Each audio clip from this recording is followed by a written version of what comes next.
Tidak syak lagi bahawa lelaki Sigma adalah antara orang yang paling menarik minat dan paling disalahfaham di dunia.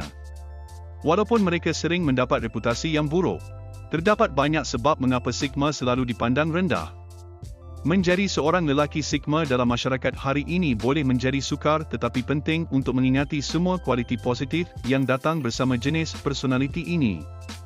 Orang sering cepat menilai lelaki Sigma, itulah sebabnya penting untuk mengambil langkah ke belakang dan menghargai semua yang mereka bawa ke dunia.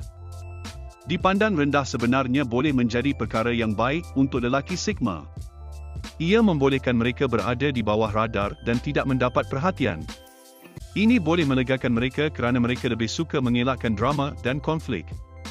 Ia juga memberi mereka peluang untuk menumpukan perhatian kepada matlamat dan aspirasi mereka sendiri tanpa perlu risau tentang pendapat orang lain kerana mereka adalah jenis yang jarang ditemui. Lelaki Sigma sering terjebak dengan jenis lelaki lain yang tidak sesuai dengan acuannya.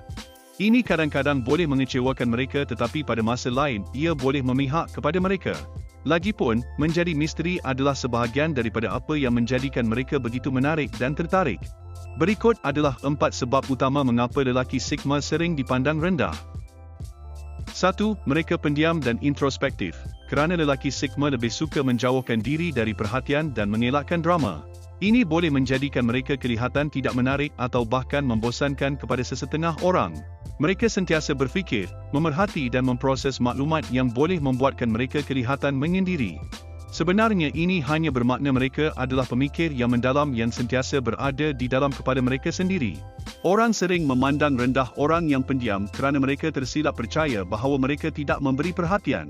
Dalam realiti lelaki Sigma biasanya antara orang yang paling pemerhati di dalam bilik. Mereka hanya sangat introspektif dan tidak merasakan keperluan untuk menyuarakan pendapat mereka tentang setiap topik. Apabila anda diam, mudah untuk orang salah faham. Mereka mungkin menganggap anda buntu atau tidak mesra tetapi anda hanya seorang introvert.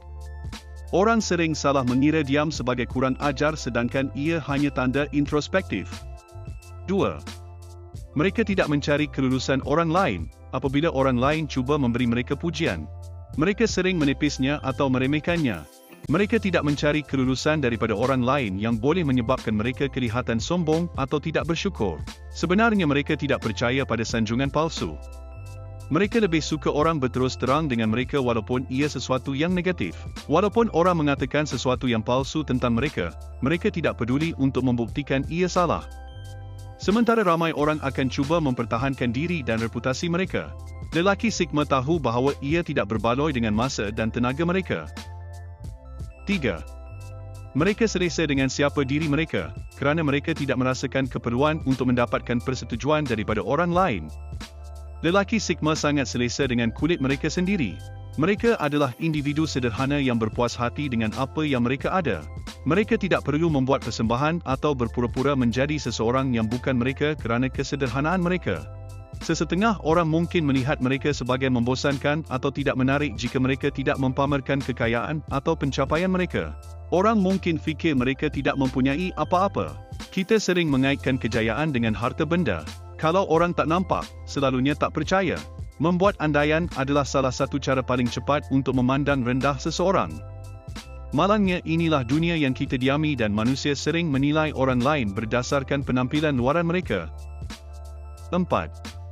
Mereka hanya bercakap apabila mereka mempunyai sesuatu yang penting untuk diperkatakan. Lelaki Sigma selalunya sangat ringkas dengan kata-kata mereka. Mereka tidak percaya pada cakap-cakap kosong. Mereka hanya komunikator langsung yang hanya mengatakan apa yang perlu. Sigma terkenal sebagai pendengar yang hebat. Apabila mereka bercakap, itu kerana mereka mempunyai sesuatu yang penting untuk dikatakan. Ini boleh membuatkan mereka kelihatan seperti sentiasa berada dalam dunia mereka sendiri. Tetapi ia hanya kerana mereka memproses semua yang diperkatakan kepada mereka. Mereka sangat intuitif dan selalunya boleh membaca orang dengan baik. Ini adalah salah satu sebab mengapa mereka menjadi pendengar yang hebat. Mereka tahu bila masa untuk bercakap dan bila untuk diam.